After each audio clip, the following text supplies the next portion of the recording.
खण्डमण्डलाकारं व्याप्तं येन चराचरं तत्पदं दर्शितं येन तस्मै श्रीगुरुवे नमः।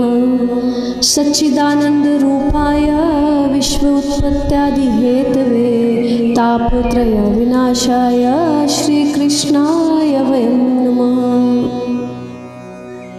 सर्वप्रथम मैं अपने परम पूज्य प्रातः स्मरणीय गुरुदेव भगवान श्री सच्चिदानंद जी के चरणों में अनंत कोटि वंदन प्रणाम करती हूँ। हमारे आराध्य देव प्रभु श्री सीताराम जी, गौरी शंकर जी, हनुमंत लला जी के पावन चरणों में अनंत कोटि साष्टांग दंडवत प्रणाम करती हूँ। हमारे जीवन में गुरुदेव का अतिशय महत्व होता है, क्योंकि संसार में जितने भी रिश्ते नाते आदि हैं वह आपके इस जीवन काल तक ही सीमित हैं। जब तक आपका जीवन है कोई साथ चलेगा, निभेगा या नहीं चलेगा कुछ कहा नहीं जा सकता, और वह भी एक परिसीमा में बंधे हुए हैं। परंतु सद्गुरु ही ऐसे हैं जो मनुष्य का इस लोक में और परलोक में दोनों को सिद्ध करने का सामर्थ्य रखते हैं। इस जीवन काल में हमें हर क्षण गुरुदेव की शिक्षाओं की, उनके द्वारा दिए गए उपदेशों की आवश्यकता होती है, क्योंकि गुरुवाणी साक्षात परब्रह्म की ही वाणी होती है। सद्गुरु की वाणी से जब भी कोई शब्द निकलेंगे तो वह शास्त्र सम्मत, वेद सम्मत ही होंगे, और भगवान के सिद्धांतों को ही गुरुदेव हमें सहज भाव से समझाने का और उन पर चलने का सामर्थ्य भी प्रदान करते हैं। और जब हम गुरुवाणी से उनके बताए हुए उपदेश जो कि धर्म सम्मत है, जब हम उनका आचरण अनुसरण करते हैं तब हमारा जीवन दिव्य हो जाता है, शाश्वत हो जाता है और आनंदमय हो जाता है। किसी प्रकार का कोई बंधन फिर हमारे जीवन में नहीं रह जाता। और इसी तरह हम भगवान का भजन करते हुए, भगवान की भक्ति करते हुए, गुरुचरणों की सेवा करते हुए अपने इस जीवन की यात्रा को बहुत ही सुलभ तरीके से तय कर और अंत में जाकर के परम धाम में जाकर के हम मिल जाते हैं। अब परम धाम की बात की जाए तो परम धाम साक्षात परमेश्वर ही है। परम धाम परम पवित्रम भवाम पुरुषम शाश्वतम दिव्यम आदि देवमजम विदुम। साक्षात परमेश्वर का जो धाम है वह परम आश्रय स्थान है। जब वहाँ जीव पहुँच जाता है तो फिर उसकी पुनरावृत्ति इस संसार में नहीं होती। और गुरुदेव की सनिधि में जाए बिना और उनके बताए हुए मार्ग पर चले बिना ये असंभव है, क्योंकि सद्ग्रंथों में ही ऐसा वर्णन आया है। गुरु बिनु भव निधि तरई न कोई, जो विरंच शंकर सम होई। चाहे कोई व्यक्ति ब्रह्म के समान भी शक्तियाँ उसके पास हो जाए, ब्रह्मदेव जैसा सामर्थ्य भी क्यों ना किसी व्यक्ति के पास हो जाए, परंतु अगर गुरुचरणों का सानिध्य, गुरुचरणों की छाएं उसे नहीं मिली तो उसका कल्याण संभव नहीं है। ये ईश्वर का सिद्धांत है। हमारे आराध्य प्रभु श्री रघुनाथ जी ने अपने जीवन में बाल्यकाल से लेकर और संपूर्ण जीवन में गुरु से उन्होंने शिक्षा ली है और उपदेश भी लिया।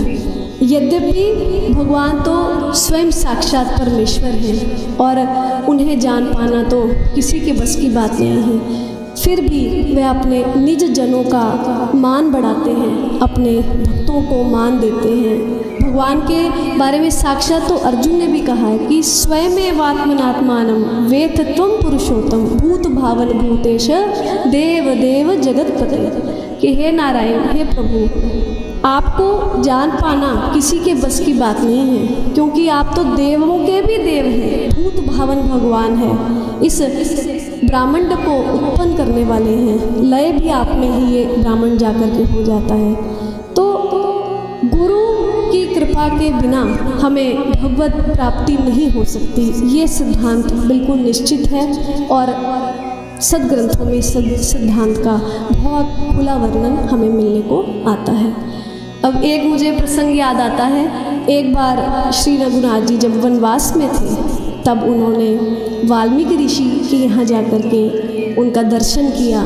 वाल्मीकि ऋषि ने भी अपने आश्रम को धन्य माना कि आज इस संसार को उत्पन्न करने वाले, इस संसार के रचयिता, अनंत कोटि अखिल कोटि ब्राह्मण नायक श्री रघुनाथ जी का आगमन ऋषि के यहाँ हुआ। और महाराज श्री रघुनाथ जी लीला करते हुए पूछते हैं कि मैं अब इस वनवास की अवधि को कहाँ व्यतीत करूं। तो ऋषि उनका आतिथ्य सत्कार करके और उन्हें बहुत स्नेह करते हैं, सब कथा विस्तार से सुनते हैं कि वनवास में आपका वन में आने का हेतु क्या है, सब सुनते हैं। और ऋषि हंस पड़ते हैं। वे सोचते हैं कि आज मुझसे कौन पूछ रहा है कि मैं कहाँ रहूं, जो कि इस जगत के कण कण में समाया हुआ है। बीजम माम भूतानाम सर्वभूत महेश्वरम। भगवान तो बीजानाम सर्वभूतानाम विद्धि पार्थ सनातनम बुद्धिर्बुद्धिमतामस्मि तपश्चास्मि तपस्विषु।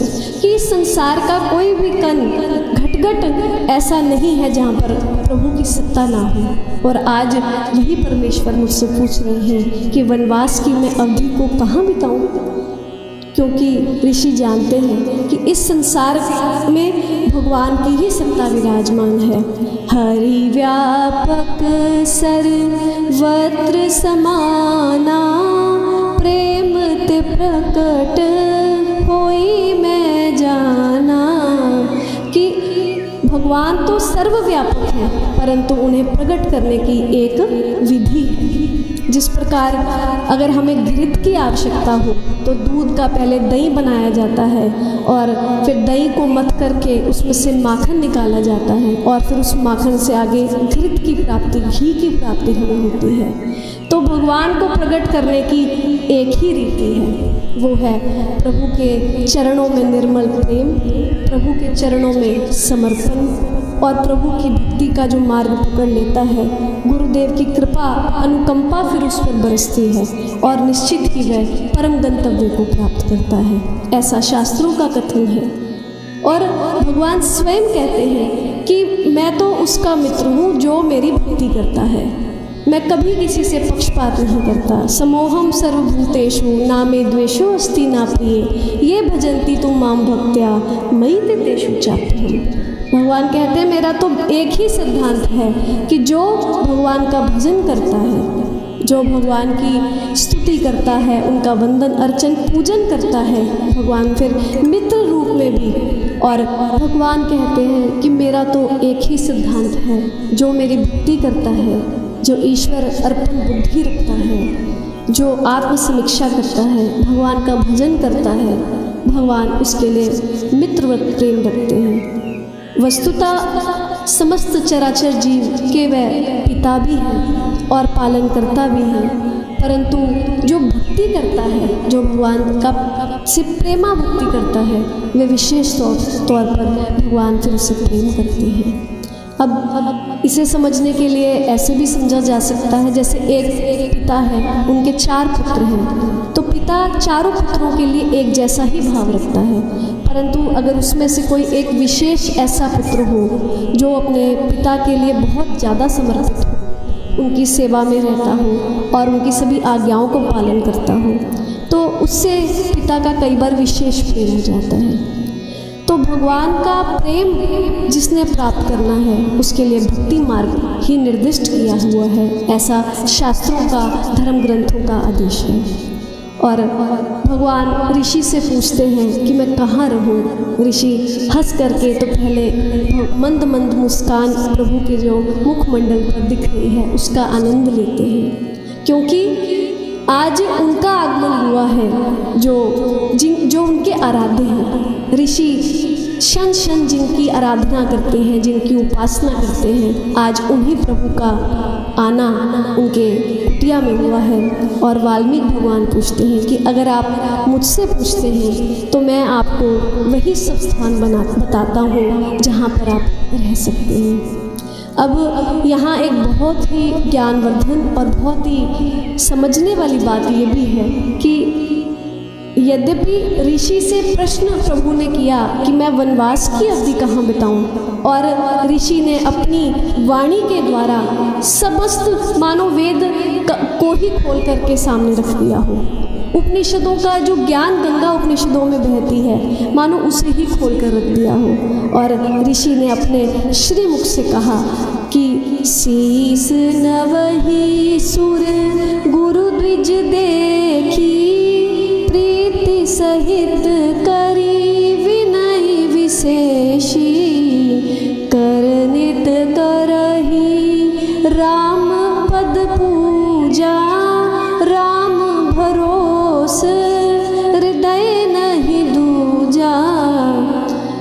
कि जो व्यक्ति अपने गुरु के चरणों में शीश नवाते हैं, विप्रों का आदर करते हैं और देवताओं का आदर करते हैं, और जिनके हृदय में प्रभु का ही भरोसा है, वो सांसारिक किसी व्यक्ति से किसी प्रकार का कोई आश्रय नहीं मांगते, किसी पर वह अभिमान भी नहीं करते कि हमारा सांसारिक कोई व्यक्ति हमारा स्वामी है।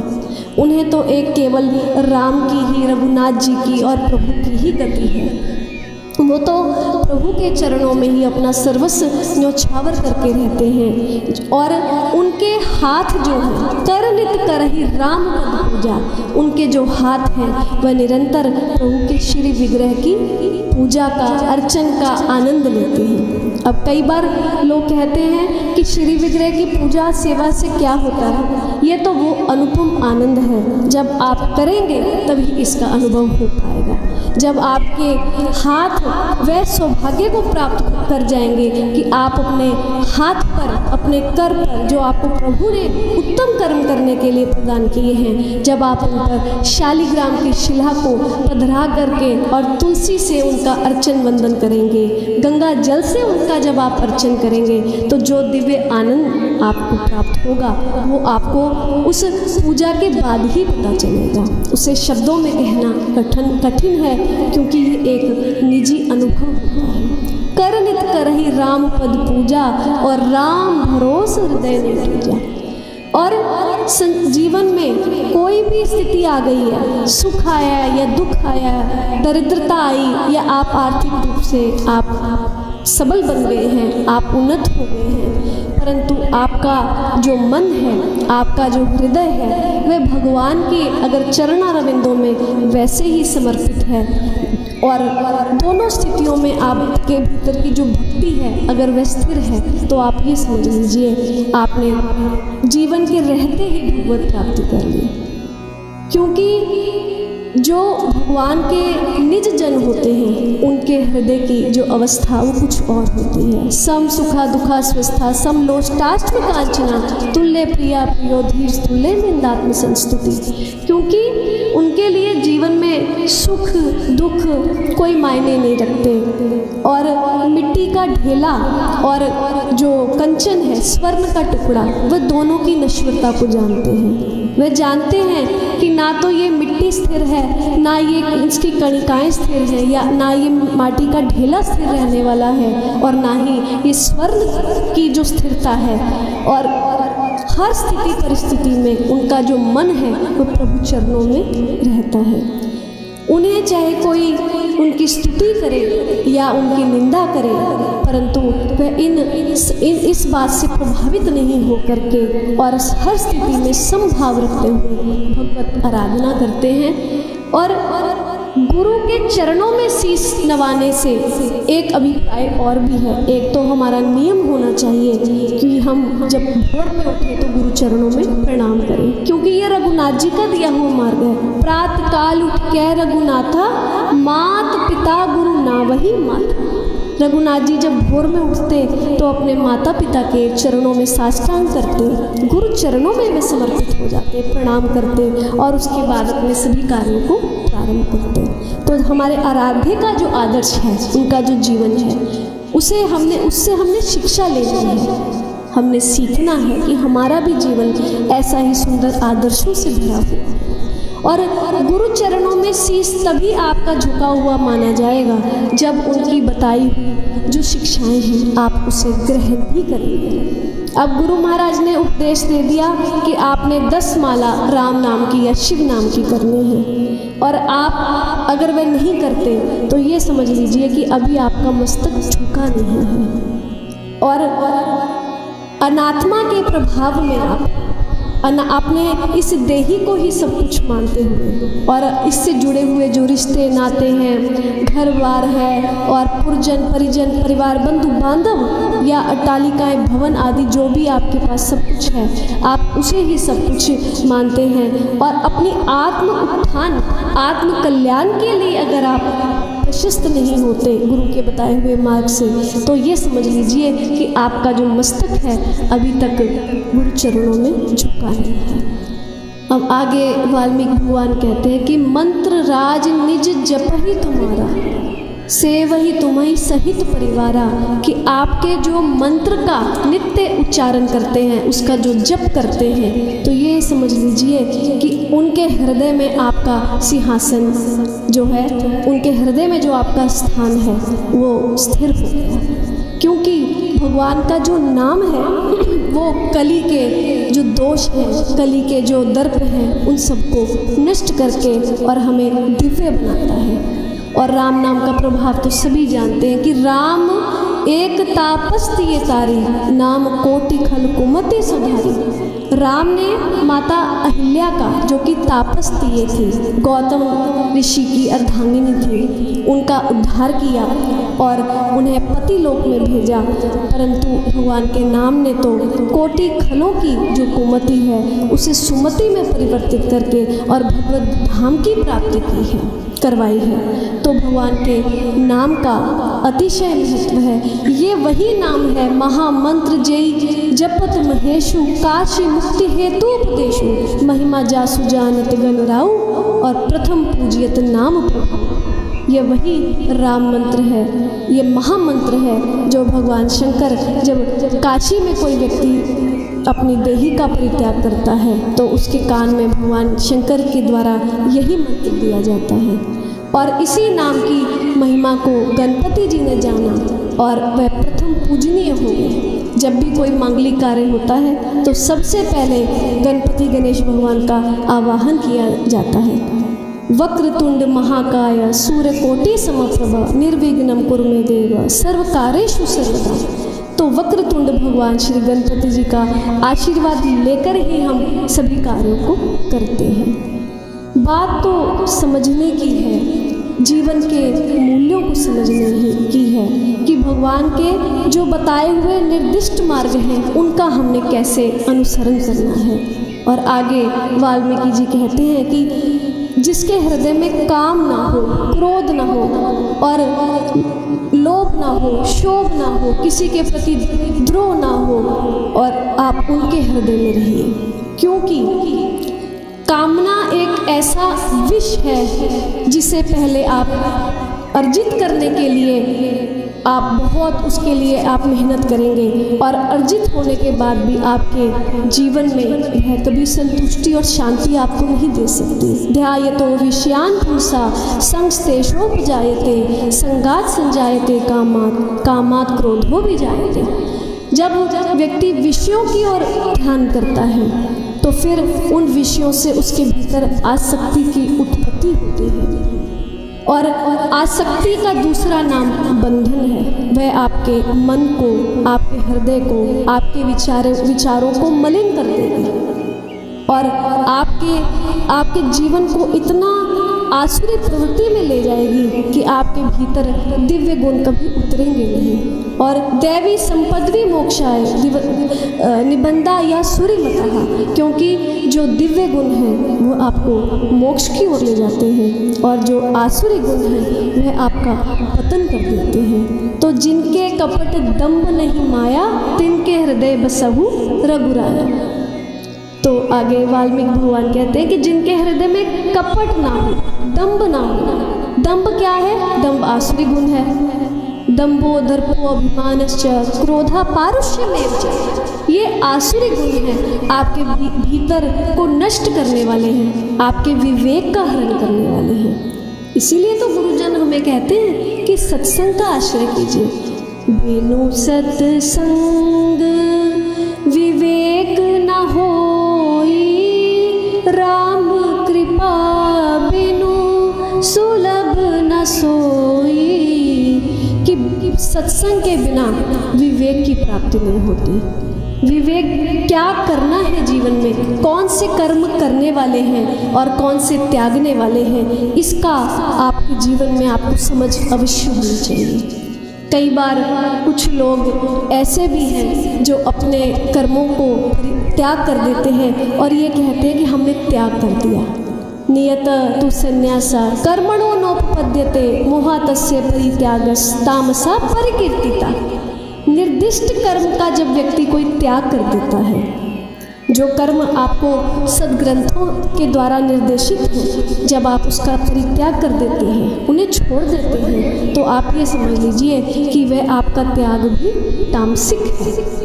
अब एक स्त्री, पतिव्रता स्त्री हो, विवाहित स्त्री हो, और वो ये कहे कि मैंने अपने घर के सभी कार्यों को छोड़ दिया है, मैं कोई कार्य नहीं करती, तो ये समझ लीजिए उसका वह त्याग जो है वह तामसिक है। क्योंकि विवाहिता स्त्री का एक ही धर्म है, नारी धर्म पति देवना भुज। उसका एक ही धर्म है कि वह एकनिष्ठ होकर के अपने पति की सेवा करे, अपने कुटुंब का पालन पोषण करे, और यदि वह एकनिष्ठ होकर के और पवित्र मन के साथ अपने पति की सेवा करती है तो उसे परम गति ईश्वर की ओर से वैसे ही दी जाती है जैसे बड़े बड़े योगी यति मुनि अनंत जन्मों के बाद जिस गति को प्राप्त करते हैं वह सहज में प्राप्त कर लेती है, क्योंकि वे दाता है। दानेश्वरों मुनि कृपानिधि, वह तो दाताओं के भी दाता हैं, दानियों को भी महादान देने वाले ऐसे हमारे रघुनाथ जी, हमारे परमेश्वर जी, हमारे महादेव हैं। और एक बात मैं और यहाँ जरूर कहना चाहूँगी, कई बार लोगों के भीतर द्वंद्व होता है कि राम की पूजा करें या शिव की करें, तो इनमें कोई अंतर नहीं है। जैसे जल हो और हिम हो तो दोनों का स्वरूप देखने में अलग होगा, परंतु वस्तुतः मूल रूप से वे दोनों जल ही हैं, एक जमा हुआ है और एक नहीं जमा हुआ। तो राम और शिव में कोई अंतर नहीं है। और मानस में बहुत सुंदर आया है कि भगवान रघुनाथ जी के चरणों में उसी की प्रीति हो सकती है जो भगवान शंकर की आराधना करे। बिन छल विश्व नाथ पद गेहू, राम भगत कर लक्षण एहू। भगवान रघुनाथ जी की भक्ति उसी को प्राप्त होती है जो छल छोड़ करके शंकर की आराधना करता है। और कर्म वचन मन छाड़ छल, जब लगी जनुना तुम्हार, तब लगी सुख सपने हो नहीं किए कोटि उपचार। जब तक जीव अपने हृदय का छल नहीं छोड़ता और निर्मल मन से भगवत प्राप्ति के मार्ग पर आगे प्रशस्त नहीं होता, तो चाहे वह करोड़ों उपाय भी कर ले, उसे भगवान की प्राप्ति नहीं हो सकती।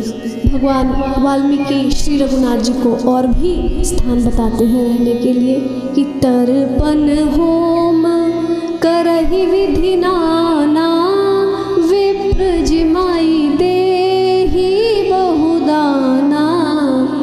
कि जो व्यक्ति तर्पण करता है और यज्ञ करता है, आप उसके हृदय में वास कीजिए। तर्पण, अब मनुष्य के ऊपर देव ऋण है, पितृ ऋण है, ऋषि ऋण है, माता पिता का ऋण है, गुरुजनों का ऋण है।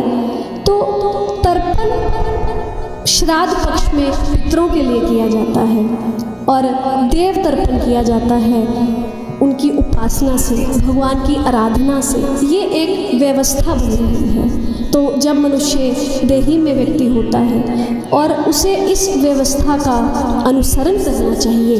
यद्यपि परम गंतव्य परमात्मा ही है, परंतु एक सुचारू रूप से संसार के जो कार्य हैं वे चलते रहें, परंपराएं चलती रहें, संस्कृति की रक्षा हो सके, उसके लिए ये सभी जो व्यवस्थाएं हैं उन्हें स्थापित किया गया है। जब आप श्रद्धा से अपने गए हुए पूर्वजों को जलांजलि देते हैं, तिलांजलि देते हैं, विप्रों को बुला करके उनका आदर सम्मान करते हैं, उन्हें भोजन आदि करवाते हैं, तो ये समझ लीजिए कि आपके पितृ जिस लोक में भी हो उन्हें वहाँ पर संतुष्टि मिलती है और उन्हें जो भी उनके अनुसार, उनकी गति के अनुसार उनकी रिक्वायरमेंट्स होती हैं, उनको वह सभी कुछ प्राप्त होता है और उसके रिटर्न में आपको उनसे आशीष की प्राप्ति होती है। परंतु भगवान ने गीता में इस बात पर भी बहुत सुंदर तरीके से ज्ञान दिया है।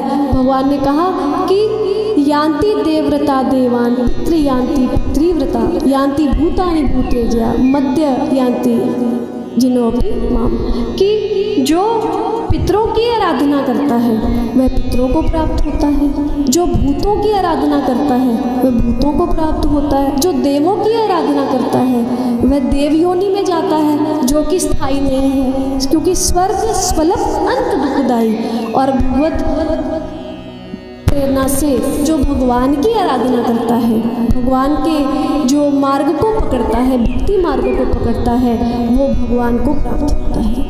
यान्ति मध्य जिनोपि माम, भगवान ने इसमें गीता जी में स्पष्ट कर दिया।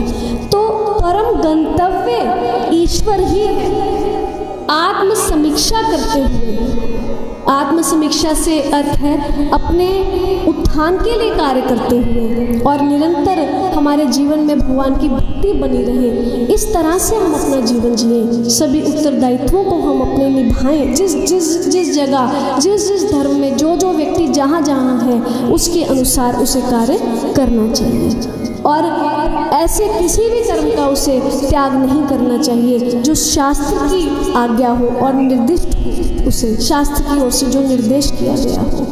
तो भगवान कहते हैं कि तर्पण होम करहि विधि नाना, कि वह जो तर्पण करता है, जो यज्ञ करता है, तो आप उसके हृदय में भी निवास करिए और जिन्हें आप ही की गति है आप उन सभी के हृदय में निवास करिए। जिस समय भरतलाल जी जा रहे थे, भगवान को लौटा लाने के प्रयास उन्होंने जब किया था, गुरुजनों के साथ, माताओं के साथ गए थे, तो भरत जी ने क्या मांगा प्रयाग में? यद्यपि क्षत्रिय को मांगना वर्जित है, परंतु प्रेमा भक्ति के आगे जो प्रेम का सागर श्री भरतलाल जी के हृदय में था, उसके आगे इस मर्यादा का भी उन्होंने जो है इसे इग्नोर भी कर दिया, क्योंकि आराध्य देव परम गंतव्य उनके थे और श्री रघुनाथ जी उनके श्वास हैं, उनके रोम रोम में बसे हुए हैं। उन्होंने यही मांगा कि अर्थ न धर्म न काम रुचि गति न चहु निर्वाण, जन्म जन्म रति राम पद यह वरदान,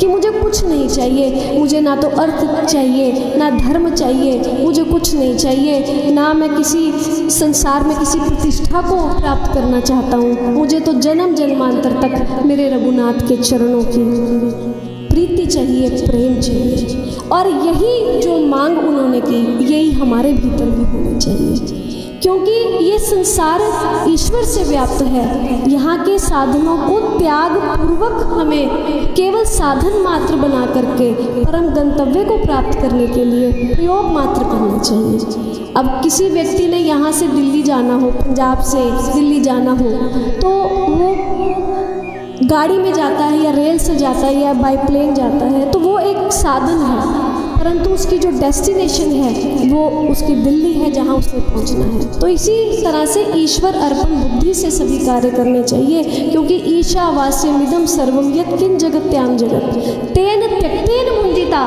मा गृदा कस्य स्विद्धनम्, कि इस संसार में जितने भी पदार्थ हैं, जो कुछ भी यहाँ है, वो कब तक रहेगा, वो किसका है, किसी का नहीं। तो त्याग भाव से उन साधनों का प्रयोग करिए, उनमें आसक्त मत होइए, क्योंकि आपको आसक्ति बंधन में डालेगी। केवल संसार के पदार्थों की उपलब्धि के पीछे पीछे जो व्यक्ति दौड़ता है वह ईश्वर को कभी प्राप्त नहीं कर सकता। भोग ऐश्वर्य प्रसक्ता नाम तया पहृत चेत साम व्यवसात्मिका बुद्धि समाधो न विधीयते। जो संसार में केवल ऐश्वर्य की खोज में निकला है, जो कि स्थिर रहने वाला नहीं है, वो भगवान के लिए एक निष्ठ होकर के समाधिष्ठ कभी नहीं हो पाएगा, क्योंकि जो व्यक्ति की खोज होती है, जिसे व्यक्ति ढूंढना चाहता है, संसार में उसे वही मिलता है। और मुनि जो हैं, जो भगवान के जन हैं, वे रघुनाथ जी की खोज करते हैं। वे राम की प्रीति उनके भीतर है, राम के प्यारे हैं। और जो सांसारिक लोग हैं, वे संसार के पदार्थों को ढूंढते रहते हैं और वह अपने इस जीवन यात्रा में मृत्यु को प्राप्त होते हैं। और जो भगवान के निज जन हैं, उनके हाथ अमृतत्व लगता है, उनके हाथ अमृत लगता है। और हमारी तो जो सनातन संस्कृति है, उसमें तो अनंत प्रकार के अमृत ही हैं। इसमें ज्ञानामृत है, भक्ति अमृत है, कथा अमृत है, शरणामृत है। तो ये तो अमृत से ही भरी पड़ी है। अब ये तो डिपेंड करता है कि जिसकी मांग है, जो खोजना चाहता है, वो वस्तुतः अमृत की खोज में निकला है या विष की खोज में निकला है। क्योंकि जो विषय रूपी विष है, जो सांसारिक विष है, वह तो कभी आपको छोड़ भी देगा, परंतु जो विषय रूपी विष है, उसे आप अगर एक बार आपने उसको पकड़ लिया तो फिर वो आपको छोड़ने वाला नहीं है। और कई बार लोग कहते हैं कि मैं बुरा कर्म नहीं करता, परंतु मानसिक रूप से बुरे कर्मों में सदैव लिप्त रहते हैं। कर्म इंद्रियाणि संयम्य यास्ते मनसा स्मरन् इंद्रियार्थान विमूढ़ात्मा मिथ्याचार से उच्यते। भगवान ने कहा कि जो व्यक्ति ये कहे कि मैंने अपने इंद्रियों से कोई कार्य कर्म नहीं किया, और मानसिक रूप से यदि वे लिप्त है और मानसिक रूप से वे मन से किसी का वध कर रहा है, किसी के यहाँ चोरी कर रहा है, किसी की निंदा चुगली कर रहा है, कहीं व्याभिचार कर रहा है, तो ये समझ लीजिए कि वह अभी पाप में लिप्त है और वह महामूढ़ है। और मूढ़ व्यक्ति कभी भी जल्दी से अपने आत्म अनुसंधान, अपने कल्याण के मार्गों को नहीं पकड़ता, क्योंकि उसकी जो वृत्ति होती है, उसका जो मन होता है, वह तो विषयों में लिप्त होता है। और विषयी जीव को कभी अमृत की खोज नहीं होती। तो हमारे जीवन में दिव्यता हमने अर्जित करनी है। ये मनुष्य देही बहुत कठिनता से अनंत कोटि जो वर्ष बीत जाते हैं, युग कल्प आदि बीत जाते हैं, मनवंतर बीत जाते हैं, कहीं उसके बाद जा कर के एक जीवात्मा को मनुष्य बनने का सौभाग्य मिलता है। और हमारा सौभाग्य सनातन संस्कृति में, भारत भूमि में, गंगा मैया की सेवा में, चरणों में हम रहते हैं, उनकी गोद में रहते हैं। यहाँ हिमालय है, शक्तिपीठ है। तो यहाँ ये जो भारत भूमि है, इसकी दिव्यता को कहने के लिए तो शब्द कोश भी कई बार रिक्त सा जान पड़ता है। तो हम अपने जीवन में दिव्यता का, हमारे जीवन में दिव्यता का आगमन कैसे हो, उसके लिए हमें जरूर प्रयास करना चाहिए। और भक्ति मार्ग ऐसा सुंदर मार्ग है जो आपको दिव्य बना सकता है। अभयम सत्व संशुद्धि ज्ञानम योग व्यवस्थिति दानम दमश्च यज्ञश्च स्वाध्याय तपः आर्जनम। भगवान कहते हैं कि जो दिव्य गुणों से संपन्न व्यक्ति होता है, जिसमें दिव्यता होती है, वो अभय होता है। उसे संसार में किसी प्रकार का भय नहीं सताता। कहीं मेरी लोक में प्रतिष्ठा न छूट जाए, कहीं मेरी उपाधि न नष्ट हो जाए, कहीं मेरे भवन अट्टालिकाएं या जो भी मैंने अर्जित किया है, कहीं वो मुझसे छूट न जाए। वह सदैव भय के प्रभाव में रहता हुआ और अपने जीवन का आनंद नहीं ले पाता। अभयम सत्व संशुद्धि। और जो दिव्य गुणों से संपन्न व्यक्ति है, उसका जीवन भी शुद्ध, आचरण भी शुद्ध, उसका आहार भी शुद्ध, उसका चित्त भी शुद्ध होता है। अब आहार की बात, आहार भी कई प्रकार का बताया गया है। तामसिक भी होता है, सात्विक आहार भी होता है। आयु, सत्व, बल, आरोग्य, सुख, प्रीति, विवर्धना, स्थिरा स्थिरता, हृदयाचाद्य भोजनम सात्विकम प्रियम। तो सात्विक भोजन जो व्यक्ति करता है, उससे उसकी आयु भी बढ़ती है, आरोग्य बढ़ता है, उसका तेज भी बढ़ता है, उसका बल भी बढ़ता है, और वह हृदय को भी अच्छा लगता है। वह आपको उसके खाने के बाद सुख की अनुभूति होती है। आप एक प्रकार की संतुष्टि को महसूस करते हैं। और सात्विक भोजन से आपके विचार भी सात्विक होते हैं। आपका जीवन सात्विक होता है, आपके जीवन में विवेक उत्पन्न होता है, जिससे आपको संसार की दौर्बल्यता का ज्ञान होता है। ये संसार तो क्षणभंगुर है, ये भी आपको समझ में आ जाता है। और वो सौभाग्यशाली व्यक्ति है जो संसार की नश्वरता को जान लेता है, तो वह संसार के किसी बंधन में कभी लिप्त नहीं होता। वह कार्य सभी करता है, वो घर बार को छोड़ कर के जंगल में नहीं जाता, वह संसार में रहता है परंतु लिप्त नहीं होता। ब्राह्मण यादाय कर्माणि संगम त्यक्त्वा करोति यः न स लिप्यते पापेन पद्म पत्र मीमांसः। ऐसे व्यक्ति के लिए भगवान ने बहुत सुंदर उदाहरण दिया है कि जिस प्रकार जो कीचड़ होता है, तो जो कमल का पुष्प होता है उसकी जो जड़ होती है वो कीचड़ में होती है, परंतु कमल के पुष्प का, उसकी पंखुड़ियों का जो संबंध है वो सूर्य से होता है। तो कीचड़ में रहने के बाद भी वह कीचड़ से कभी प्रभावित नहीं होता। तो जो इस संसार की नश्वरता को जान लेता है, ऐसा व्यक्ति संसार के भीतर रहते हुए भी संसार के विषय रूपी कीचड़ में कभी लिप्त नहीं होता, क्योंकि वह संसार की नश्वरता को जान गया। वह गुरु की सानिध्य में वह पला बड़ा है। गुरु के श्रीमुख से निकलने वाली गंगा की अमृत धारा से नित्य वह स्नान उसकी आत्मा करती है, क्योंकि जब हम गुरुजनों का दर्शन करते हैं तब हमारे पाप नष्ट हो जाते हैं, हमें दिव्यता की प्राप्ति होती है। सरदा तप निसी ससी अपहरई संत दरस जिमि पातक तरई। जब संतों का दर्शन हम करते हैं तो हमारे पाप राशि जल करके भस्म हो जाती है, और जो हमारे भीतर अज्ञान का अंधकार फैला हुआ है वह दूर हो जाता है।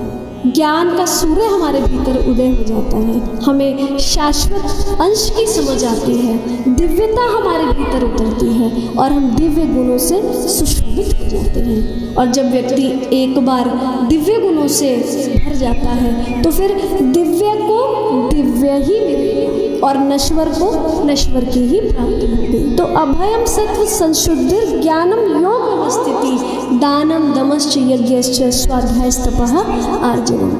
अब दान को भी दिव्य गुण बता दिया भगवान ने। जब कोई व्यक्ति बहुत बड़ा बिजनेस या कोई एंटरप्रेन्योरशिप उसके पास होती है, जब आर्थिक उसे उपलब्धि कोई होती है या वो धन का अर्जन करता है, तो उसमें से जब वो दान करता है तो उस धन की जो अशुद्धियाँ होती हैं, उसके जो दोष होते हैं वे सब नष्ट हो जाते हैं और उसका धन शुद्ध हो जाता है, उसके अर्थ की शुद्धि हो जाती है और उसमें बढ़ोतरी भी आती है, उसके धन में बढ़ोतरी आती है। फिर उसका धन धर्म कार्यों पर लगेगा, उसका जो धन है वह मुकदमों पर, बीमारियों पर नहीं व्यर्थ नहीं होगा और उसका धन सार्थक हो जाएगा। इसीलिए दान के लिए कहा गया है। और कलयुग में तो विशेषकर से व्यक्ति को अपनी यथाशक्ति दान अवश्य करना चाहिए, क्योंकि कलिकाल में जो धन अर्जन के साधन हैं वह भी बड़े विचित्र हैं, बड़े कॉम्प्लिकेटेड हैं। इसीलिए जो है दान की महत्व यहाँ बताया गया है। तो वाल्मीकि भगवान रघुनाथ जी के चेहरे की मंद मंद मुस्कान देख रहे हैं और उन्हें स्थान बता रहे हैं। और तीरथ राम चरण चली जाही, राम बसहु तिन के मन माही। रघुनाथ जी को भगवान वाल्मीकि ने कहा कि जिनके चरण आपके तीर्थों में जाते हैं, जो आपके तीर्थों की रजकनिका को उठा करके अपने मस्तक पर धारण करते हैं और आपका नाम का स्मरण करते हैं और आपके धाम का, जहाँ जिस जिस स्थान पर आपके चरणों का स्पर्श हुआ है उस दिव्यता का जब अनुभव करते हैं, श्री भगवान को वाल्मीकि भगवान बताते हैं कि जो व्यक्ति आपके तीर्थों का सेवन करते हैं आप उनके हृदय में वास कीजिए।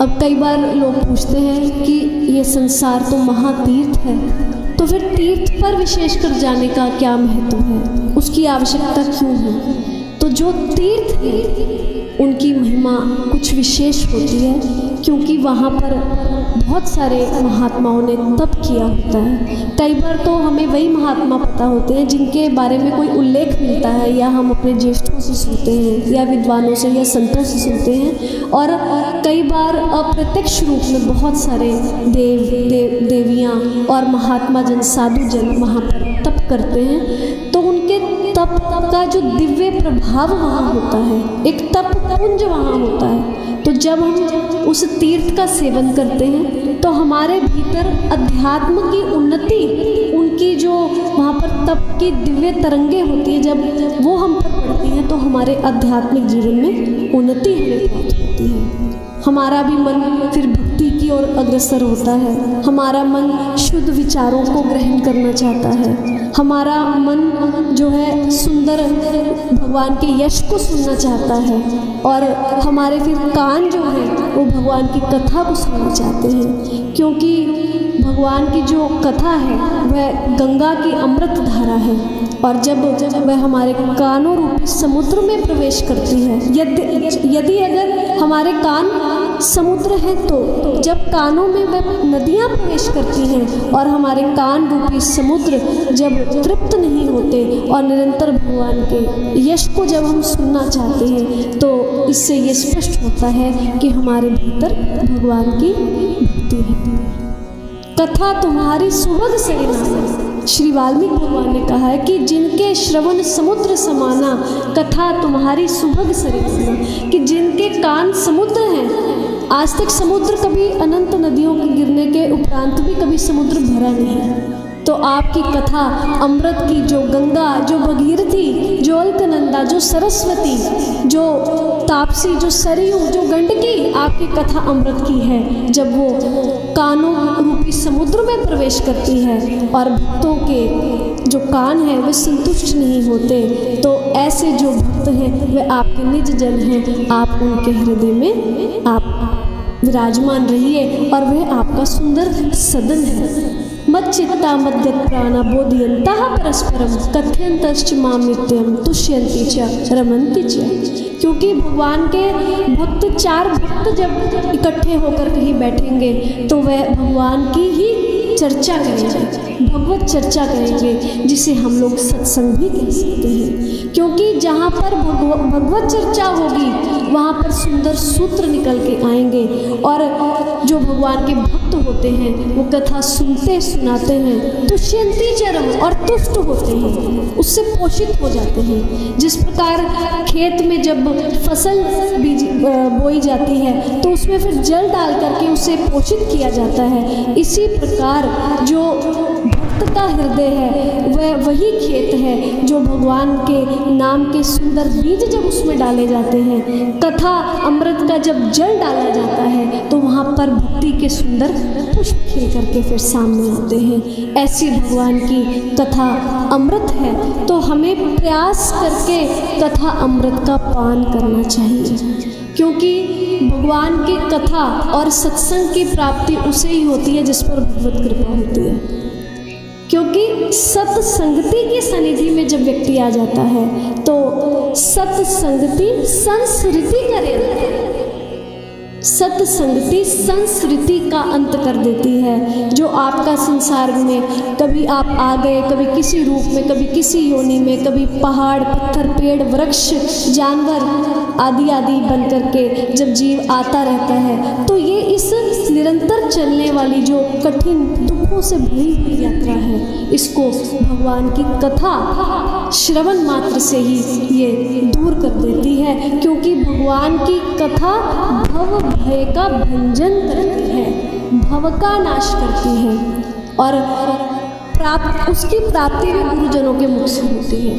क्योंकि उघर ही विमल विलोचन हिया के, मिटहि दोष दुख भव रजनी के, मिटहि दोष दुख भव रजनी के। जो भव रूपी रजनी, रजनी का अर्थ होता है रात्रि, जो भव की ये रजनी है, भव की ये जो रात्रि है, इसके दुख भगवान की कथा और गुरु चरणों की सेवा से, गुरु चरणों की रजकनिका जब हम मस्तक पर धारण करते हैं तो ये भव के जो दोष हैं वे दूर हो जाते हैं। तो कथा कथा की महिमा को वाल्मीकि भगवान ने यहाँ बताया। और कलयुग में तो भगवान का नाम, भगवान की कथा का अतिशय महत्व आप सभी ने पहले भी सुना होगा। भगवान की जो कथा है वह मंगल करनी, कलिमल हरणी, तुलसी कथा रघुनाथ की, वह आपका मंगल करती है और कली काल के दोषों दुराशाओं को दूर करके सुंदर आपको, आपके जीवन को सुंदर विचारों की उत्पत्ति आपके भीतर करती है। तो हमें हर प्रकार से प्रयास कर, जीवन भर प्रयास करना चाहिए कि हमारा जीवन भक्तिमय हो। और जो जो गति जिस जिस व्यक्ति की अंत में होती है उसको वही आगे उसका जो परलोक है वैसा बनता है। यम यम वापि स्मरण भावम तजयन्ते कलेवरम तम तमेवैति कौन्तेय सदा तद्भाव भाविते। जो जो विचार, जैसा जैसा चिंतन, जैसा जैसा जीवन आपने जिया है, जो आपके जीवन का अभ्यास है, उसी के अनुसार ही आपको परलोक में वैसी गति मिलेगी। अब कोई व्यक्ति समस्त जीवन में संसार के जो पदार्थ हैं जो कि नश्वर हैं उन्हीं के लिए बस दौड़ता रहा, कभी एक पल के लिए भी उसने ये नहीं सोचा कि मुझे मनुष्य जीवन क्यों मिला है, इसका हेतु क्या है। और अंत में वो चाहे कि मुझे राम की प्राप्ति हो, मुझे भगवान की प्राप्ति हो, तो ये असंभव है। क्योंकि भगवान की प्राप्ति अगर आप चाहते हैं कि आपको अंत में हो तो आपके जीवन भर का अभ्यास भी राममय होना चाहिए। जन्म जन्म मुनि जतन कराही, अंत राम कही आवत नाही। जन्म जन्मांतर तक यति मुनि भगवान के जन उनकी आराधना करते हैं, प्रयास करते हैं, तब भी राम का आना इतना सुगम नहीं हो पाता। परंतु विषयी व्यक्ति ये सोचता है कि मैं जीवन भर जो मर्जी अपने हृदय, अपनी मन की मति के अनुसार जो करता रहूं और अंत में मुझे भगवत प्राप्ति हो जाए, तो वह एक दिवा स्वप्न देख रहा है। जैसे कोई व्यक्ति दिन में यदि स्वप्न देखे, सपना देखे, तो वह कभी सत्य नहीं होता। तो जो व्यक्ति ये सोचे कि मैं जीवन भर जैसे भी जिया और केवल उदर पूर्ति में ही सारा जीवन का जो समय है उसे नष्ट कर दिया, पुरजन परिजन को पालने में ही सब कुछ धर्म अपना मैंने समझ लिया और भक्ति से वह हीन रह गया, तो ये समझ लीजिए कि वह आज भी नष्ट है और कल भी नष्ट ही है। क्योंकि मनुष्य जन्म का सबसे बड़ा हेतु है कि वह व्यक्ति पुरुषार्थी हो, प्रमाद आलस्य से रहित हो। प्रमाद भी दो प्रकार का, आलस्य भी दो प्रकार का बताया गया है। एक तो शाब्दिक परिभाषा है कि व्यक्ति वो जो कुछ करना नहीं चाहता, जो क्रिया से हीन है, नैष्कर्मण्य जिसके जीवन में प्रधान गुण है, अवगुण कह सकते हैं, गुण नहीं है अवगुण है, वो प्रमादी है, आलसी है। और एक प्रमाद वो भी है कि जब आप अपने धर्म का त्याग कर देते हैं, आपका धर्म जो आपको निर्देश करता है जिन कार्यों को, जब आप उनकी पूर्ति नहीं करते, आत्मसमीक्षा नहीं करते, आप योग की ओर नहीं बढ़ते, आप भगवान की भक्ति भजन नहीं करते, तो आपका जीवन भी नष्ट ही है और आप प्रमादी हैं, आलसी हैं और बहुत बड़े तमोगुण के आप प्रभाव में हैं। और उद्धर्वम गच्छन्ति सत्वस्था मध्य तिष्ठन्ति राजसा जगन्ने गुण वृत्तिस्था अधो गच्छन्ति तामसा। जो सतोगुण से प्रभावित व्यक्ति होता है, जिसमें सतोगुण की मात्रा अधिक होती है, ऐसा व्यक्ति उत्तम लोकों को प्राप्त करता है, देव योनि को भोगता है। और जो राष्ट्रीय गुणों के प्रभाव में होता है वह संसार में किसी उच्च कुल में, किसी अच्छे संस्कारित परिवार में उसका जन्म होता है। और जो तामसिक गुणों के प्रभाव में होता है, जिस व्यक्ति का भोजन जीवन तामसिक है, जिसके विचार तामसिक है, जिसकी कार्य प्रणाली तमोगुण से प्रभावित है, वह अधोगति को कुकर शूकर आदि जो निकृष्ट जो योनियां हैं उनको प्राप्त होता है। असुरिया नाम ते लोका अंधेन तमसा बता। और अज्ञान से भरे हुए जो लोग हैं, जहाँ पर केवल और केवल अंधकार है, जो असुर लोग हैं, जहाँ पे वो भी असुर हैं, वो असुर लोग भी हैं, जहाँ आपके विवेक की और ज्ञान की उत्पत्ति कभी नहीं हो सकती, जहाँ पर आपको ज्ञान रूपी सूर्य आपके भीतर, जहाँ कहीं भी कभी भी उदित आपके हृदय में नहीं हो सकता, ऐसे लोगों में बार बार फिर उसे कुकर शुकर आदि निकृष्ट योनियों में उसका जन्म होता है और निरंतर वह भटकन में ही पड़ा रहता है। और भगवान कहते हैं कि यदि कोई व्यक्ति जीवन भर मेरी उपासना करता रहा, जिसने ईश्वर के प्रति संपूर्ण अटूट विश्वास रखा और अंत काल में भी फिर उसे भगवान सहाय हो जाते हैं, क्योंकि अंत काल के समय में गुरु का महत्व बहुत अधिक बताया गया है। एक व्यक्ति है, उसने जीवन भर गुरुदेव ने कहा कि तुमने ये भक्ति करनी है, इस मंत्र का जाप करना है, सात्विक जीवन जीना है, अच्छे कार्य करने हैं, उसने सभी कार्य वैसे किए और अपने गृहस्थ में अपने कुटुंब का पालन किया, अपने माता पिता अपने ज्येष्ठों की सेवा की, धर्म कार्य किए। और जब उसका अंत समय आता है तो फिर जो अभ्यास उसके जीवन का होता है वह उसे वही प्राप्त होता है और भगवान का निरंतर जीवन में वह भगवान को स्मरण का अभ्यास उसका था, अंतकाल में भी उसे भगवत प्राप्ति फिर अवश्य होती है। भगवान ने स्वयं कहा कि अंतकाले च मामेव स्मरण मुक्त्वा कलेवरम या प्रयाति समद्भावम याति नास्ति यत्र संशयः। भगवान कहते हैं कि अंतकाल में जो व्यक्ति ईश्वर का स्मरण करता है, ठाकुर जी का, रघुनाथ जी का, भगवान शंकर का जो स्मरण करता है, वो फिर भगवत धाम को जाता है, इसमें किंचित मात्र भी संदेह नहीं है। Whosoever remember God at the time of quitting his body, he will definitely attain the place of supreme personality of Godhead. भगवान से वह फिर निश्चित तौर पर भगवत प्राप्ति को करेगा ही करेगा, क्योंकि भगवान कभी भी अपने द्वारा दिए हुए जो वचन है उन्हें नहीं भूलते। व्यक्ति भूल जाता है, जब माता के उदर में होता है तो भगवान से प्रार्थना करता है कि इस नरक की जो मैं यातना भोग रहा हूँ प्रभु, इससे मुझे, मेरे इस दुख को, मेरे इस भय को, कष्ट को दूर कीजिए और आपकी मैं भक्ति करूँगा।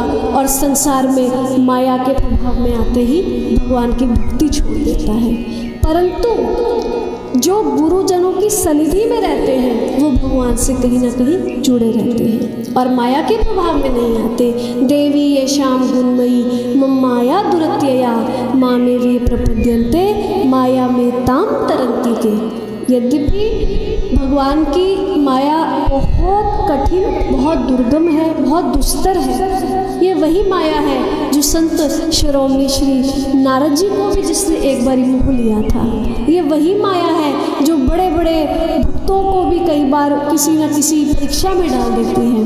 परंतु जो गुरु चरणों में समर्पित है, जो भगवान से जुड़ा हुआ है, जिसे भगवान की लालसा है, भगवान की इच्छा है, जो भगवान को पाना चाहता है, जो भगवान की चरणों की आशीर्वाद की छाँव में है, जो गुरु चरणों के आशीर्वाद की छाँव में है, जो किसी के सानिध्य में है और भगवान की कृपा से फिर वह बहुत ही सुगमता से इस माया को पार करके और अपने स्वरूप का फिर उसे दर्शन होता है। व्यक्ति का स्वरूप ये देही नहीं है जो पंचभूत से निर्मित है, ये तो अति अधम है। क्षितिजल पावक गगन समीरा पंच रचित अति अधम शरीर, इसे तो बहुत अधम भी कहा गया है। और कहीं पर यही ग्रंथ ने कहा है कि बड़े भाग्य मानुष तनु पावा, सुर दुर्लभ सब ग्रंथ है गावा। कहीं पर कह दिया कि पंचभूत से ये निर्मित है और बहुत अधम है। अब दो बातें यहाँ पर कही। अधम तब है यदि आप इस देही को, इस अमूल्य रतन को प्राप्त करने के बाद भी अगर आप अपने जीवन की यात्रा को भक्तिमय नहीं करते, भक्ति से अगर आप हीन हैं, भगवान का नाम अगर आपके जीवन में नहीं है और अनेकों प्रकार के आपके मन से बने हुए आप जिसे ज्ञान समझते हैं, यद्यपि वो ज्ञान होता नहीं है, आप अपने मन घड़ंत कुछ विचारों को अगर रखते हैं, शास्त्रीय ज्ञान से अगर आपका जीवन रहित है और भगवान की लीलाओं का, यश का, गुण का, धाम का वर्णन आप नहीं करते, श्रवण नहीं करते, वाचन नहीं करते, तो आपका जो जीवन है वह आज भी संकट में है और आने वाला बहुत बड़ा संकट आपके लिए फिर बाद में, जब आपकी मृत्यु के बाद आपको प्राप्त होगा। प्रभु की भक्ति का विशेष स्थान हमारे जीवन में होना चाहिए, क्योंकि भक्तिहीन गुण सब सुख ऐसे, लवन बिना बहु व्यंजन जैसे। बहुत सुंदर व्यंजन भोजन आपने प्रसाद बनाया है और यदि उसमें आपने लवण नहीं डाला, नमक नहीं डाला, तो उसका स्वाद आपको नहीं आएगा। तो वही जीवन सार्थक है जो भक्ति युक्त है। भक्तिहीन जीवन कोई जीवन नहीं। वो तो जैसे पशु आए, सोए, भोजन किया और चले गए, जिनका कोई अर्थ नहीं है। ऐसा जीवन मनुष्य का कम से कम नहीं होना चाहिए। तो यदि कोई व्यक्ति पशुवत आचरण करता है तो उसका शरीर जो है अधम माना गया है। और यदि कोई व्यक्ति भगवान अर्पण, ईश्वर अर्पण बुद्धि से अपना जीवन जीता है तो फिर ये वही जीवन है जिसके लिए देव भी तरसते हैं। देवों को भी ये फिर जीवन प्राप्त नहीं है, क्योंकि देव योनि भोग योनि है। आपने इस धरातल पर उत्तम कर्म किए, आपको देव योनि मिली। जब आपके पुण्य पूरे जो आपने अर्जित किए थे उनका फल जब आपने भोग लिया, तब तुरंत आपको वहाँ से हटा दिया जाएगा। आपकी इच्छा है या नहीं है, इस बात पर ये डिपेंड नहीं करता। परंतु मनुष्य की देही ऐसी है कि साधन धाम मोक्ष कर, मोक्ष के द्वार खोलने के लिए ये साधन है। यही साधन है जिसमें रह करके ध्रुव ने ध्रुव पद पाया और आज भी नक्षत्र मंडल में हम उनका दर्शन करते हैं, उन्हें प्रणाम करते हैं। और यही वो साधन है। इसी देही में रह करके प्रहलाद भक्त शिरोमणि भय प्रहलाद, जो भक्तों में शिरोमणि प्रहलाद जी महाराज हो गए, उन्होंने भगवान की अतिशय कृपा को प्राप्त किया। यही वो साधन है। जब गौतम नारी पाषाणी हो गई थी, जब पत्थर बन गई थी, उन्हें शाप मिल गया था, तो भगवान का भजन, भगवान के नाम ने उन्हें तारा। तब उन्होंने स्तुति गाई, पर सतपद पावन शोक निशावन, प्रकट भी तब कुंज सही, देखत रघुनायक जन सुखदायक, सन्मुख होई कर जो रही। और स्तुति में ही कहा कि मुनि शाप जो दीना, अति बल कीना, परम अनुग्रह में रहना। कि मुनि ने यदि मुझे शाप भी दे दिया तो मैं इसे बहुत अच्छा मानती हूँ, क्योंकि ये शाप नहीं था, ये बहुत बड़ा वरदान था। ना जाने कितना समय बीत जाता तो रघुनाथ जी के दर्शन ना हो पाते। मुनि ने शाप दिया तो भगवान के दर्शन हो गए। क्योंकि जो सद्गुरु होते हैं, मुनि होते हैं, वो किसी भी स्थिति में कभी भी दूसरों का अहित नहीं करते। उनके शाप में भी सामने वाले का कल्याण ही छिपा रहता है। और भगवान की बहुत सुंदर स्तुति माता अहिल्या ने की, क्योंकि संत जनों का जो सानिध्य है, संतों के मुख से निकलने वाले जो वचन हैं, वे जीवन के उद्धारक होते हैं। वही बीज मंत्र होते हैं। जो सद्गुरु देव हैं वो स्वयं महातीर्थ के भांति होते हैं, जिनके चरणों में बैठ करके राम नाम का प्रसाद मिलता है।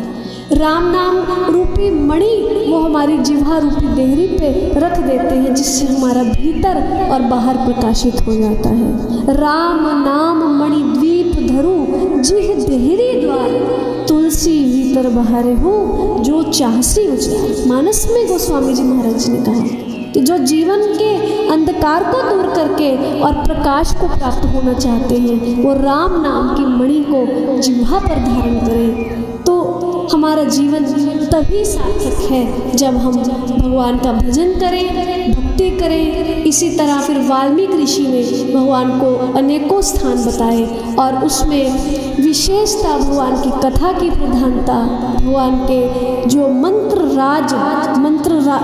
का भी राजा राम मंत्र जो तारक मंत्र है, इसकी महिमा को बताया गया, भगवान के तीर्थों की महिमा को बताया गया। तो हमारा जीवन है और इस जीवन का हम भरपूर लाभ लें, इस मनुष्य देही का हम भरपूर लाभ लें, अपने जीवन को उन्नत करें, सुंदर सजाएं, दिव्यता को अर्जित करें, तभी ये जीवन हमारा सार्थक हो पाएगा।